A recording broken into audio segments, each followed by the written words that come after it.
Today on the podcast, we're diving into what some of the biggest banks in America are currently saying about AI, and they have some very kind of shocking titles, essentially, that we're seeing in the news, some very shocking headlines. So the first one comes out of JPMorgan Chase's CEO, who is Jamie Dimon, and he is essentially placing bets, and essentially he's calling out and saying that AI is going to enable a 3.5-day work week. And he reveals that the technology is, quote, already doing all the equity hedging for his banks. So some massive technology shifts that are already happening at JPMorgan Chase because of what they're using AI for. And he believes that AI is going to replace so much of the industry, so many different, so much work. Essentially, it's going to have such an impact on work that we're only going to be working 3.5 days a week. So today on the podcast, we're going to be diving into this, as well as a prediction from Morgan Stanley that more than 40% of all labor forces are going to be affected by AI in the next 3 years. This is substantially up from other forecasts we've seen other places. So let's dive into it without any further ado.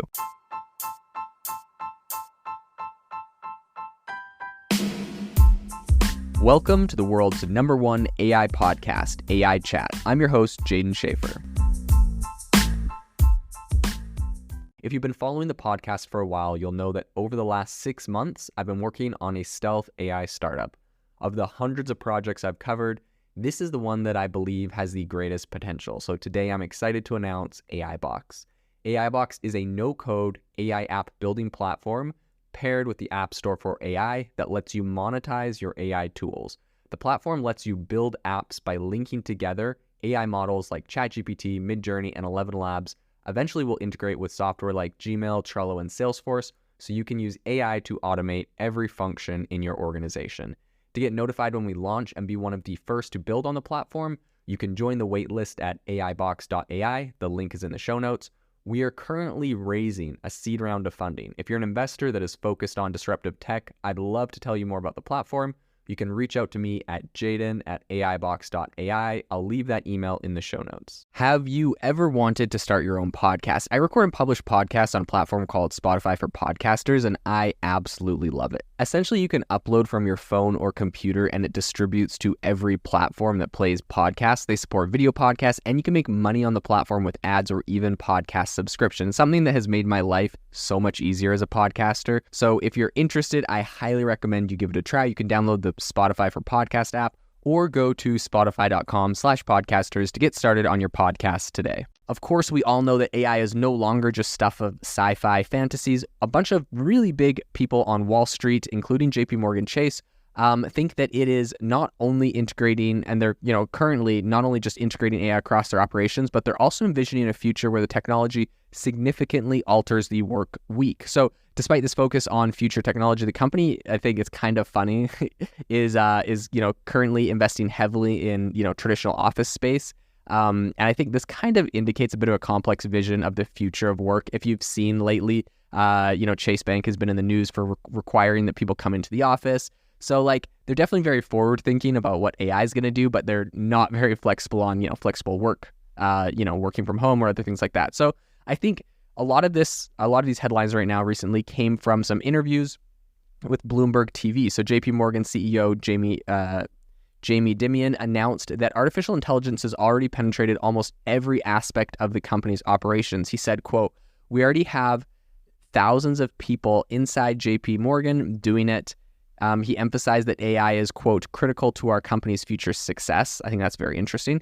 And he also was noting that AI programs, manage functions like equity hedging, that, quote, "every single process, every app, every database has been influenced by AI technologies." So remarkably, Dimon kind of foresees a future where advances in technology could reduce the traditional work week to just 3.5 days. That's what's, of course, catching a ton of headlines, right? Everyone wants to work 3.5 days. Maybe not everyone. Some people do.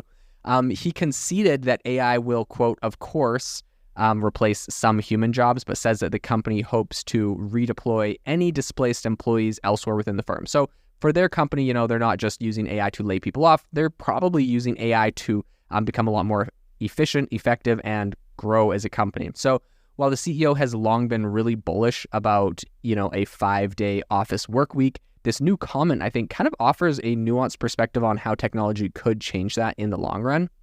However, what I will say, of course, the double-edged sword here is that Dimon also cautioned about the pitfalls of AI, saying, quote, "But planes crash, pharmaceuticals get misused." He noted, kind of acknowledging that every significant technological shift brings along its downsides. So specifically, he warned of the risk of cyber warfare associated with the technology. I think this all comes at a time when Morgan Stanley right now is currently estimating that AI could have a $4.1 trillion impact on the labor market, affecting around 44% of labor in the next few years. Brian Nowak, who's an analyst at Morgan Stanley, wrote in a Sunday note that he sees, quote, generative AI expanding the scope of business processes that can be automated. He also estimated that software vendors could tap into a $205 billion total addressable market over the next 3 years if AI continues to evolve at its current pace, which I think is going to be really, really incredible.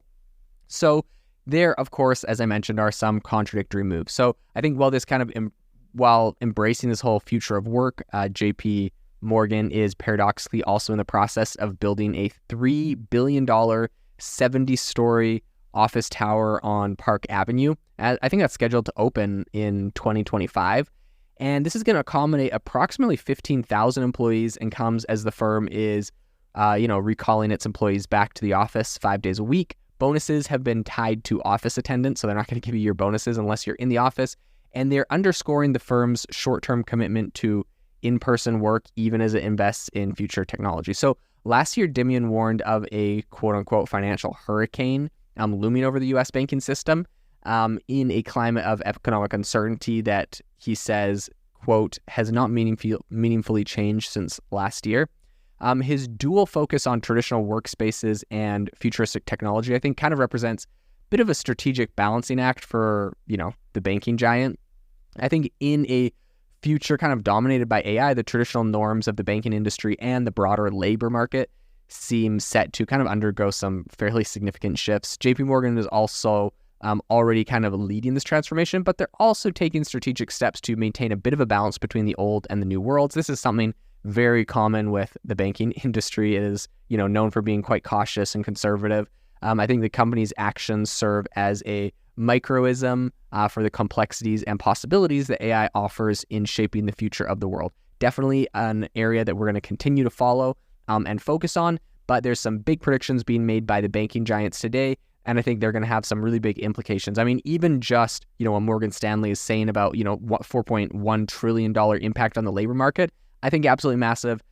It's interesting because earlier this year, and even I think last year, we had some people making predictions about, where the labor market was going. I think we had McKinsey making some big predictions, and these newer predictions that are happening right now seem to be revised upward. If I'm not mistaken, it's like over $1 trillion upward. So it's interesting to see that as time goes on, it would appear that we are seeing that people are predicting this is going to have a bigger and bigger impact. This is kind of the opposite of what you see in a typical bubble where, a lot of people are saying at the beginning when Microsoft invested heavily in OpenAI, they're like, it's just a big bubble. This thing's going to pop. It's not going to be as impactful as many people might think. And then as time went on, a lot of people are saying, oh, shoot, this thing is actually a lot more impactful than we thought. And I tend to be in that camp. I think this is going to impact every single job within the next 5 years. I think the combination of this with autonomous, robots, for example, having AI embedded in them will be able to replace a large swath of jobs done today, even blue-collar jobs.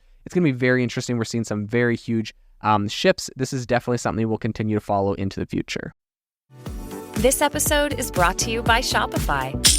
That's the sound of switching your business to Shopify, the global commerce platform that supercharges your selling. Harness the best converting checkout and same intuitive features, trusted apps, and powerful analytics used by the world's leading brands. Stop leaving sales on the table. Discover why millions trust Shopify to build, grow, and run their business. Sign up today for your $1 per month trial period at shopify.com/tech23.